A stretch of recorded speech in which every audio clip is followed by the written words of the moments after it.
heureusement que pour les hommes, c'est pas difficile. Hein. C'est pas difficile, mais beaucoup n'arrivent pas à le faire. C'est pas difficile.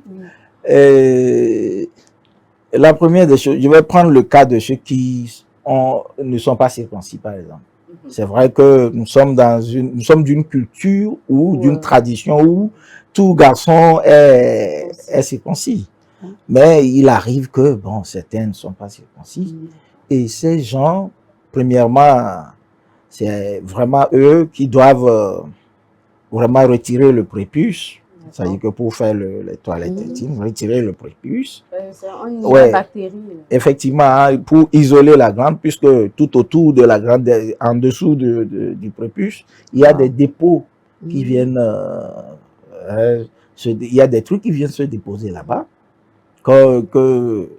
qui peuvent même s'infecter, puisque ces dépôts-là, c'est des sécrétions, c'est des cellules mortes.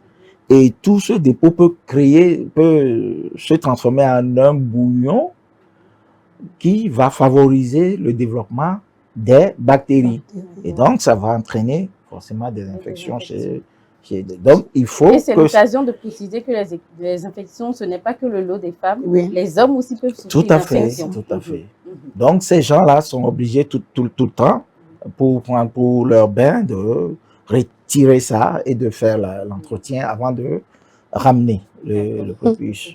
Ça, c'est de leur côté. Maintenant, pour tout le monde, la majorité de nos hommes qui ont été circoncis.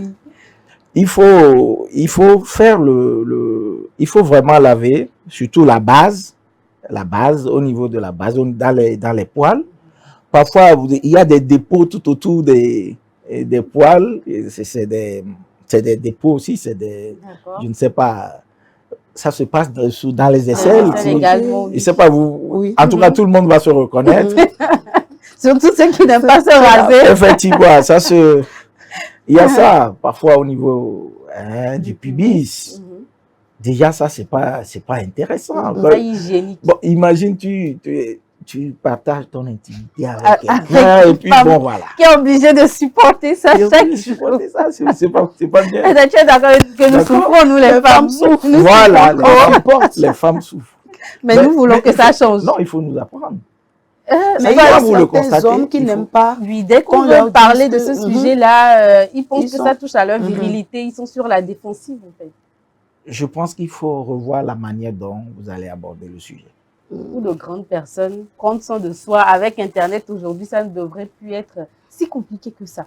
Enfin, selon moi. En tout cas, trouver un moyen, vous êtes les femmes, mais pour obtenir de l'argent d'un homme, vous avez des stratégies. Docteur, vous n'êtes pas là pour nous lancer des trucs. Nous refusons.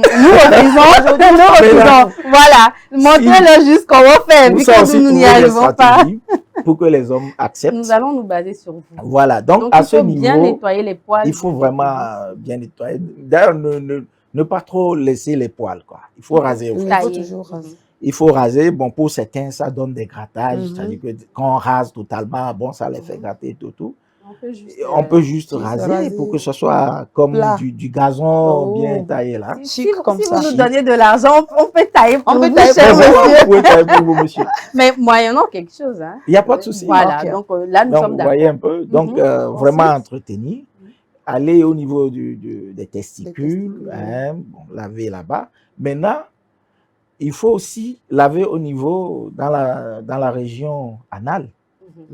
Oui, il faut laver dans la région anale aussi, oui. Vraiment, là, il faut laver, il faut bien laver là. Et sans oublier le périnée, c'est-à-dire que l'espace entre les testicules et l'anus, qu'on appelle le périnée, il faut vraiment bien entretenir là-bas. C'est très important. Et ce rituel doit être fait à chaque fois qu'un homme prend sa douche. C'est obligatoire. D'accord. C'est-à-dire que si vous prenez votre douche, oui, et que vous ne faites pas ça, vous ne vous êtes pas lavé. Peut-être que l'eau a juste effleuré cette partie et puis le bon monsieur est sorti. Non, il faut pour le laver, est-ce qu'il y a besoin de savon, de gel ou de l'eau simple suffit? Bon, ceux qui ont les moyens peuvent se donner le luxe d'acheter des gels spécifiques. Mais au pH neutre. Il y en a, oui. Il y a des gels intimes pour les hommes. Oui, il y en a, bien sûr. On en trouve à la pharmacie. Oui, on en trouve à la pharmacie. Et bon, en réalité, on n'en a pas trop besoin. Avec nos savons de Marseille, ça suffit déjà. D'accord. Ça suffit largement à bien prendre soin des bijoux de famille qui doivent sentir bon également. Très bon. Et très frais. Merci. La fraîcheur attire. Et ça aide à se dépasser dans certaines activités dont nous allons taire le nom. Alors, Edna,